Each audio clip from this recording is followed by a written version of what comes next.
அதான் காலையிலேயே எல்லா வேலையும் முடிஞ்சதில்ல, சமைச்சு லஞ்ச் கட்டி கொடுத்துட்ற, இதுக்கு மேலே உனக்கு என்ன வேலை இருக்குது, சும்மா வெட்டியாக தானே வீட்டில் இருக்க அப்படின்னு யாராவது உங்களை பார்த்து சொன்னால் எவ்வளோ கோவம் வருங்க. எனக்காக இருந்தாலும் செம்மையாக கடுப்பாகுங்க.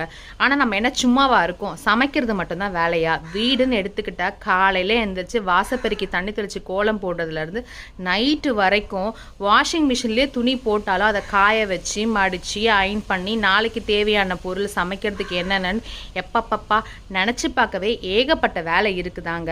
பட் அதுக்காக மட்டும்தான் நம்ம பிறந்திருக்கோமா? இது நம்மளுடைய ரெஸ்பான்சிபிலிட்டி.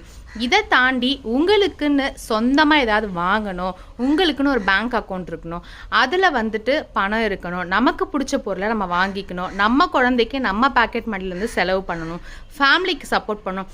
இந்த மாதிரி ஆசையெல்லாம் உங்களுக்கு இல்லையா? கண்டிப்பாக எல்லாருக்குமே இருக்குங்க. பல காரணங்கள், வீட்டில் வேலை இருக்குது, இந்த மாதிரி சில சாக்குகள்லாம் சொல்லிக்கிட்டு நிறைய பேர் நம்மளே சாக்ரிஃபைஸ் பண்ணிகிட்டு இருக்கோங்க. கண்டிப்பாக நீங்களுமே வீட்டில் இருந்துக்கிட்டே ஒரு தொழில் பண்ணி அதில் சம்பாரித்து இந்த மாதிரியான விஷயங்கள் எல்லாமே பண்ண முடியாதுக்கான சாத்தியம் இருக்குங்க. ஓகே, இவ்வளோ சொல்கிறீங்க, அப்படி என்ன இருக்குன்னு கேட்டிங்கன்னா, நம்ம அன்றாட வாழ்க்கையில் யூஸ் பண்ணுற சோப்பு, ஷாம்பு, ஹேர் ஆயில் இது எல்லாமே ஆர்கானிக்காக நீங்களே பண்ணி தாராளமாக நீங்கள் பிஸ்னஸ் பண்ண முடியுங்க.